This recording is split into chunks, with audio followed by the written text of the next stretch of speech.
Bismillahirrahmanirrahim. Assalamualaikum warahmatullahi wabarakatuh. Jumpa lagi dengan saya dalam mata kuliah Ekonomi Internasional, ya, dalam podcast mata kuliah Ekonomi Internasional.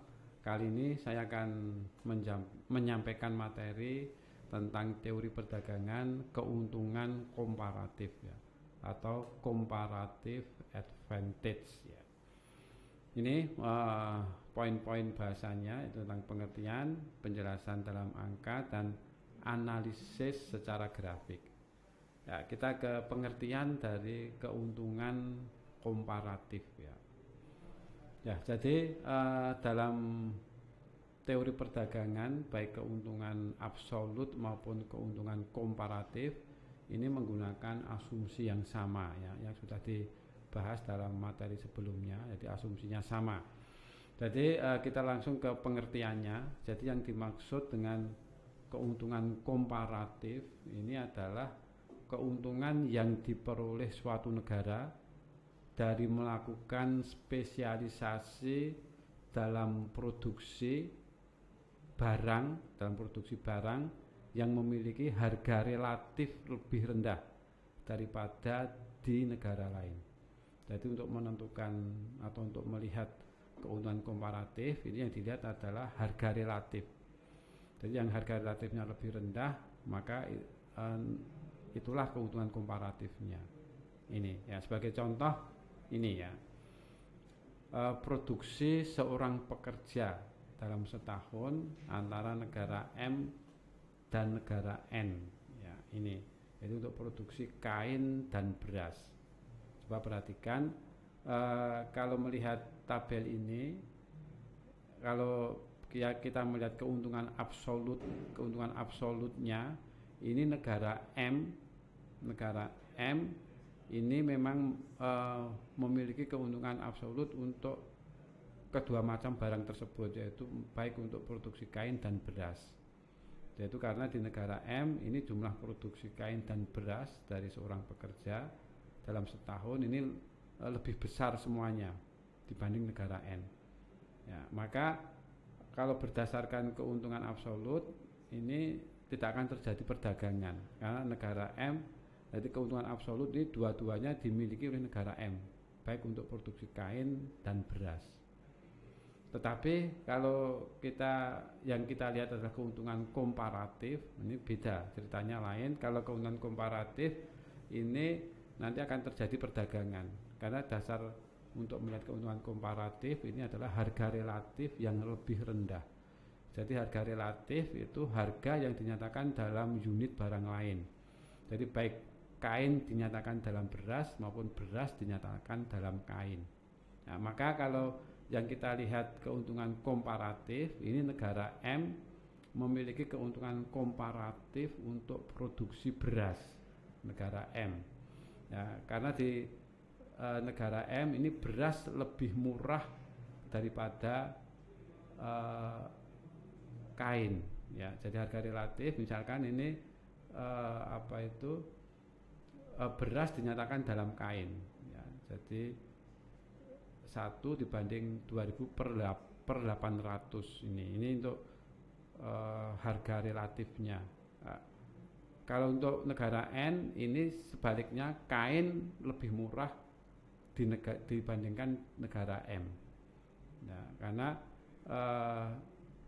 negara N memiliki keuntungan komparatif untuk produksi kain, itu artinya kain lebih murah di negara N dibandingkan di negara M.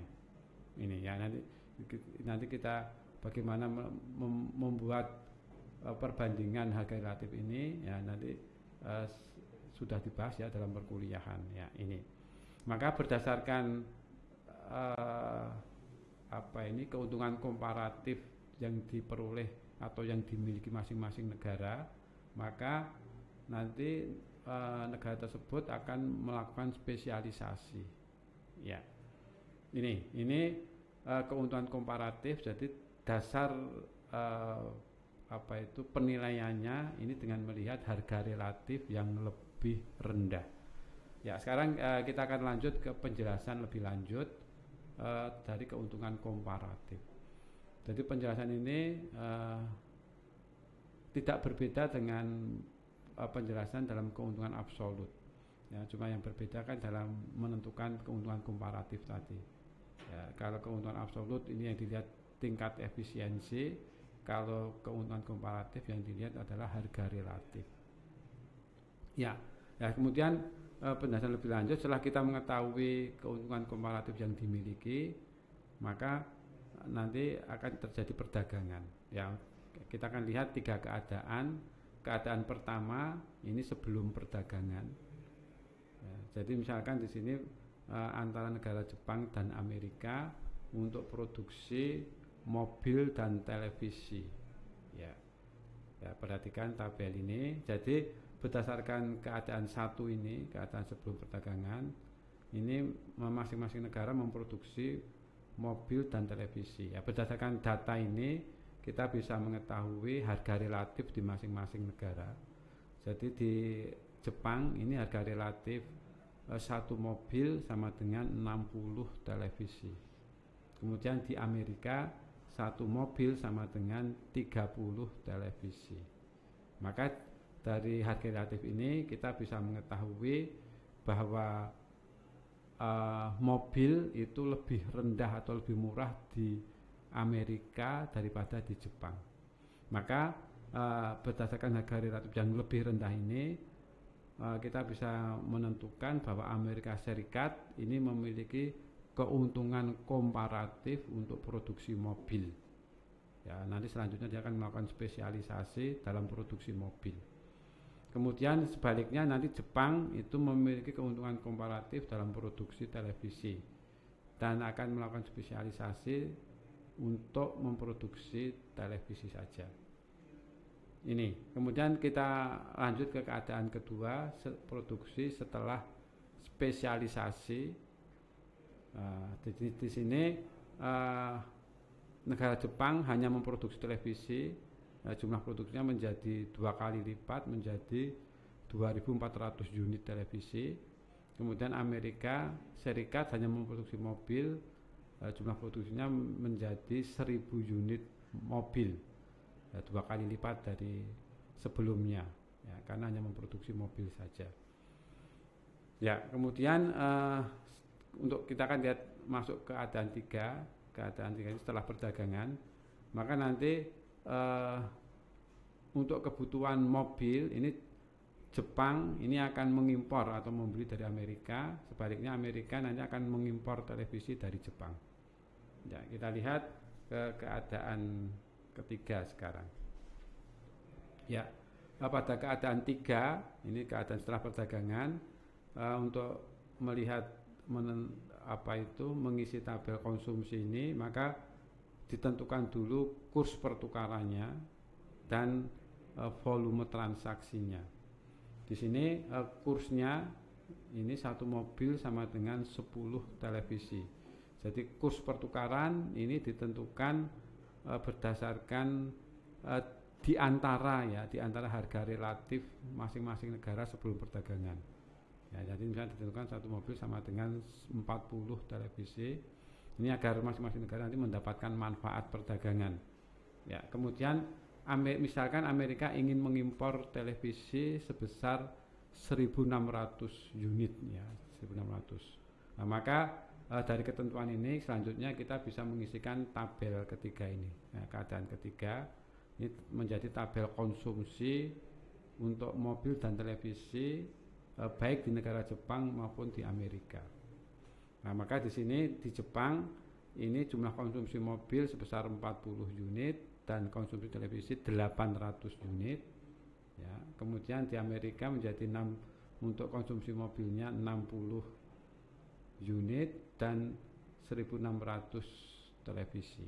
Ya, jadi karena memang Amerika ini nanti mengimpor televisi banyak 1.600. Kemudian pembelian 1.600 televisi ini dibayar dengan 40 senilai dengan 40 unit mobil yang dikirim, yang diekspor ke negara Jepang. Nah, maka tabelnya menjadi seperti ini. Ya, maka kesimpulan dari penjelasan ini dari 3 tabel tadi, terutama tabel 1 dan keadaan 1 dan keadaan 3 dapat disimpulkan Jepang ini dapat mengkonsumsi lebih banyak mobil ya, ini dibandingkan tabel pada keadaan 1. Kemudian Amerika Serikat dapat mengkonsumsi televisi dan mobil yang lebih banyak. Nah, inilah manfaat yang diperoleh dari perdagangan. Jadi dapat melakukan konsumsi salah satu barang atau kedua macam barang dalam jumlah yang lebih besar. Ya, ini manfaat perdagangan. Ya. Kemudian kita akan sedikit tentang analisis secara grafik dari teori keuntungan komparatif. Jadi untuk analisis secara grafik ini asumsinya perdagangan dilakukan antara dua negara, masing-masing negara menghasilkan dua jenis barang yang sama, kemudian faktor-faktor produksi masing-masing negara digunakan sepenuhnya, full employment, kemudian rasio harga atau harga relatif adalah tetap untuk setiap negara. Ya, ini penjelasannya ini. Ya, ini nanti juga akan kita lihat keadaan sebelum perdagangan dan setelah perdagangan. Jadi untuk menjelaskan teori perdagangan keuntungan komparatif ini, kalau secara grafik kita menggunakan kurva PPC.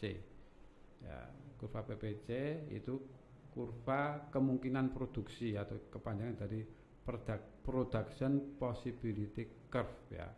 Ini misalkan antara Perancis dan Kanada untuk produksi televisi dan radio. Ya, jadi berdasarkan kurva ini ya. Jadi ini titik A ini adalah titik produksi di negara Perancis sebelum perdagangan. Jadi sebelum perdagangan ini Perancis memproduksi televisi 60 unit dan radio juga 60 unit. Ini di titik A ini ya, di negara Perancis. Kemudian harga relatifnya ini satu televisi sama dengan satu radio. Jadi harga relatif ini dilihat dari kurva PPC yang di atas ini pada intercept 120 untuk televisi dan 120 untuk radio.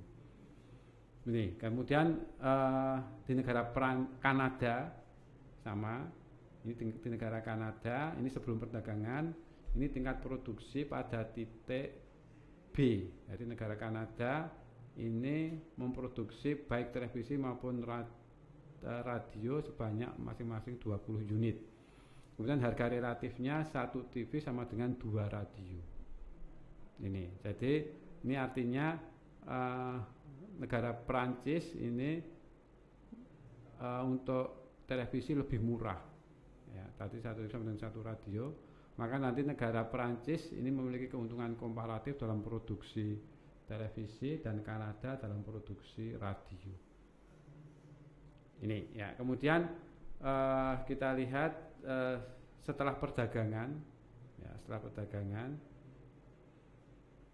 ya, ini Perancis ingin mengekspor ketentuannya. Perancis ingin mengekspor 20.000 televisi dengan kurs pertukaran satu televisi sama dengan 1,5 radio. Ya, ini kurs ini ditentukan di antara harga relatif di masing-masing negara sebelum perdagangan.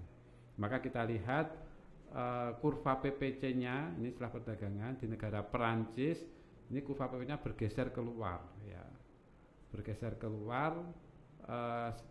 Kita lihat pada titik CP ini ya, konsumsi di negara Perancis ini menjadi untuk radio ini menjadi 30 unit dan televisi menjadi 100 unit ya ini. Jadi ini bergeser keluarnya artinya tingkat konsumsinya lebih besar terutama untuk televisi. Ya, kemudian di negara Kanada begitu juga sama, di negara Kanada ini kurva nya bergeser keluar yang di bagian di sumbu horizontal bergeser keluar, ini artinya ditunjukkan pada titik CK. Ini konsumsi radio di negara Kanada lebih banyak dibanding sebelumnya. Ya, kemudian apa kesimpulan dari teori ini?